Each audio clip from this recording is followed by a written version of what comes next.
योहानकृत शुभवर्तमान अध्याय 9. जन्मांधाला डोळे देणे. तो तिकडून जात असता त्याने एका जन्मांध मनुष्यास पाहिले. तेव्हा त्याच्या शिष्यांनी त्याला विचारले, गुरुजी, ह्याने आंधळे जन्मावे असे पाप कोणी केले, याने किंवा याच्या आईबापांनी? येशूने उत्तर दिले, याने किंवा याच्या आईबापांनी पाप केले असे नाही, तर ह्याच्या ठायी देवाची कार्ये प्रगट व्हावी म्हणून हा असा जन्मला. मला ज्याने पाठविले त्याची कार्ये दिवस आहे तोपर्यंत आपल्याला केली पाहिजे.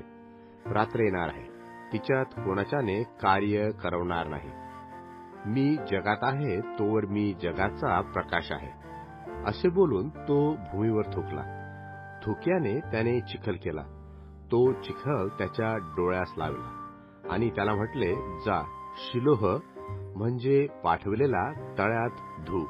मग त्याने जाऊन धुतल्यावर तो डोळस होऊन आला.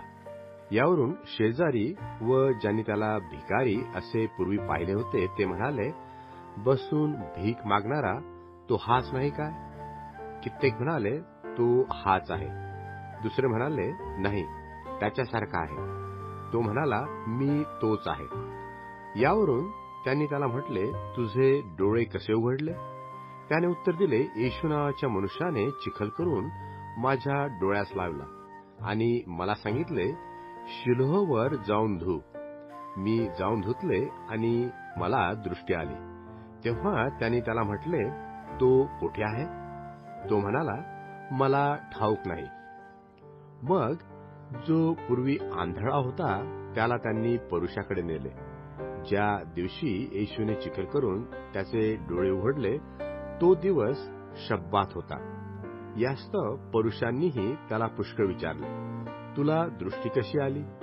तो त्यास म्हणाला, त्याने माझ्या डोळ्यास चिखल लावला. तो मी धुवून टाकल्यावर मला दिसू लागले. यावरून परुषातील कित्येक म्हणाले, तो मनुष्य देवापासून नाही, कारण तो शब्बात पाळीत नाही. दुसरे म्हणाले, पापी माणसाच्याने अशी चिन्हे कशी करवतील? अशी त्यांच्यामध्ये फूट पडली. यास्तव पुन्हा ते त्या आंधळ्याला म्हणाले, त्याने तुझे डोळे उघडले तर त्या दिवशी तू काय म्हणतोस? त्याने म्हटले, तो संदेष्ट आहे.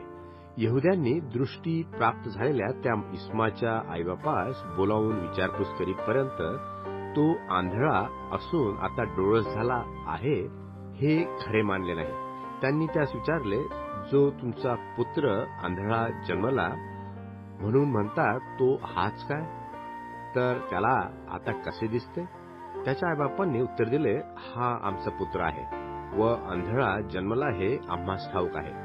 तरी त्याला आता कसे दिसते हे आम्हास ठाऊक नाही, किंवा त्याचे डोळे कोणी उघडिले हेही आम्हास ठाऊक नाही.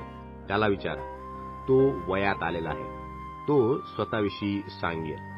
त्याच्या आईबापांनी यहुद्यांचे भय होते म्हणून त्यांनी तसे म्हटले, कारण हा ख्रिस्त आहे असे कोणी पत्करल्यास त्याला सभा बहिष्कृत करावे असा यहुद्यांनी अगोदरच एकोपा केला होता. यामुळे त्याच्या आईबापांनी म्हटले, तो वयात आलेला आहे, त्याला विचारा. मग जो मनुष्य पूर्वी आंधळा होता त्याला त्यांनी दुसऱ्याने बोलावून म्हटले, देवाचे गौरव कर. तो मनुष्य पापी आहे हे आम्हास ठाऊक आहे. यावरून त्याने उत्तर दिले, तो पापी आहे किंवा नाही हे मला ठाऊक नाही, पण मला एक ठाऊक आहे की मी पूर्वी आंधळा होतो व आता मला दिसते. यावरून त्यांनी त्याला म्हटले, त्याने तुला काय केले? त्याने तुझे डोळे कसे उघडले? त्याने त्यास उत्तर दिले, आताच मी तुम्हाला सांगितले तरी तुम्ही ऐकले नाही. पुन्हा ऐकायची इच्छा का करता? तुम्हीही त्याचे शिष्य होऊ पाहता काय? तेव्हा त्यांनी त्याची निर्भत्सना करून म्हटले, तू त्याचा शिष्य आहेस, आम्ही मोशाचे शिष्य आहोत. देव मोशाबरोबर बोलला आहे हे आम्हास ठाऊक आहे. हा कोठला आहे हे ठाऊक नाही. त्या मनुष्याने त्यास उत्तर दिले, हेच मोठे आश्चर्य आहे की तो कोठला आहे हे तुम्हास ठाऊक नाही, पण त्याने तर माझे डोळे उघडले.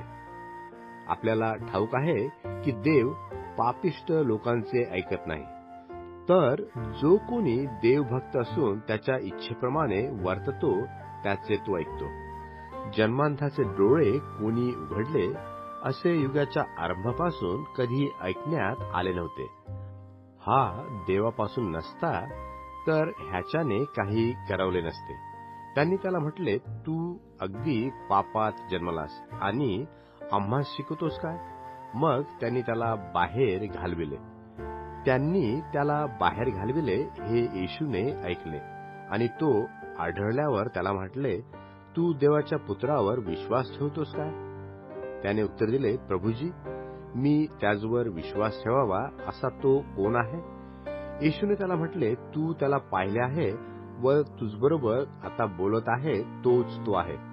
तो म्हणाला, प्रभुजी, मी विश्वास ठेवतो, आणि त्याने त्याला नमन केले. तेव्हा येशू म्हणाला, मी न्यायनिवाड्यासाठी या जगात आलो, यासाठी की ज्यास दिसत नाही त्यास दिसावे आणि ज्यास दिसते त्यांनी आंधळे व्हावे. पुरुषांनी जे त्याच्याविषयी होते त्यांनी हे ऐकून त्याला म्हटले, आम्हीही आंधळे आहोत काय?